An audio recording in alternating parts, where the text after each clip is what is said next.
Hello friends, welcome to all. In this session we will discuss about steel and various impurities added to steel to improve its properties. Let us discuss one by one.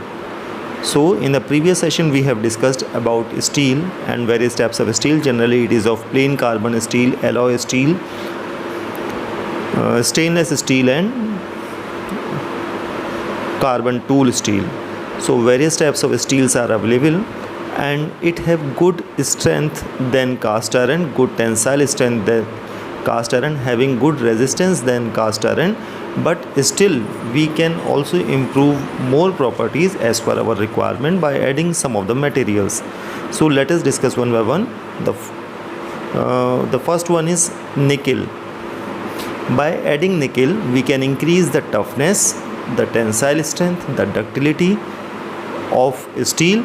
It also improves the corrosion resistance of it.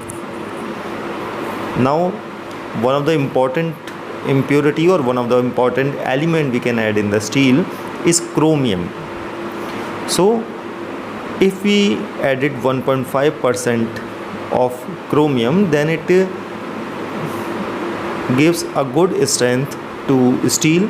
Actually by the help of chromium up to 1.5%, the tensile strength of steel increases to a great context. If we added the chromium up to 12 to 18%, that is very high, up to 12%, then it will become very high corrosion resistive, and we can add the chromium up to 18%. Due to this we can get extreme toughness and hardenability of steel. So by adding the chromium in different ratios we will get different properties. The next one is cobalt. It improves hardness, toughness, tensile strength, thermal resistance as well as magnetic properties of steel.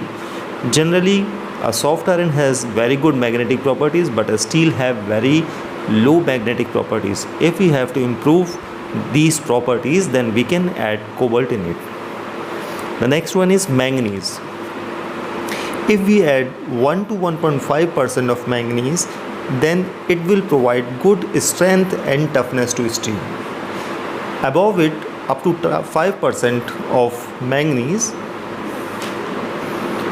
it helps in surface hardness and also it increases the brittleness of the component, steel component. If we increase more percentage up to 11% to 14% of manganese in alloy steel, then high degree of hardness is obtained in steel. So these type of steel generally called alloy steel, because at less temperature percentage, if the impurity is present in less amount, then it is called plain carbon steel, but after a certain extent if the impurities will present in a large amount, then it will called alloy steel. The next one is silicon. Generally silicon is present in steel in the form of silica or sand, SiO2. We can also add pure silicon, Si. It improves the elastic limit of the steel. It also improves magnetic permeability and it reduces or decreases the hysteresis losses. Generally what is hysteresis losses? In a magnetic system there is a certain type of losses that is called hysteresis losses, and by adding the silicon, the corrosion resistance property of steel also improves. So there are lots of types of elements we can add to improve the properties of steel. These are nickel, chromium, cobalt, manganese and silicon. Other than these, lots of elements are also we can add, such as molybdenum, tungsten, vanadium, boron, aluminium, titanium, copper and niobium. Generally it improves the hardness, the corrosion resistance, the surface, it improves surface properties, toughness, water resistance, so magnetic properties. So generally such types of elements improves these properties of steel. Along with it, sometimes unwillingly a small amount of tin is also available in steel, but it should be avoided. It forms a low melting point. Brittle film around the grain boundaries make the steel practically useless. So tin should be avoided to add in steel. The next one is gaseous impurities.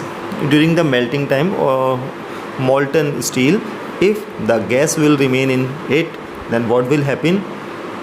Especially oxygen, then it has a bad influence on the properties of steel. It is rarely present in quantities about 0.025%, but its properties change to a great extent. So there should not be any gas, especially oxygen, present in the molten steel. The next one is nitrogen. It also found in steel in a small amount.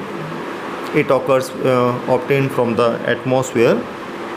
It also have a negative effect on the steel, and which is undesirable. So intentionally added to the surface layer in case hardening to produce an abrasive resistant surface. So there is one more thing, that is case hardening, by which we can make hard some part of the element or some part of the object by adding nitrogen, sulfur, etc. Now the last one is hydrogen. If the hydrogen is present in steel, then it will be a bad effect on it. It produces gas cavities near the skin of the casting and ingots. Also flakes and hairline cracks can be attributed to if hydrogen present.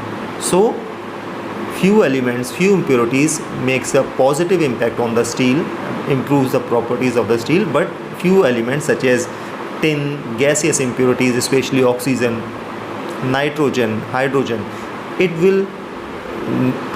produce negative effect on the steel. So these are the effect of impurities, the positive as well as negative impact on steel. And that's for all today. Thanks.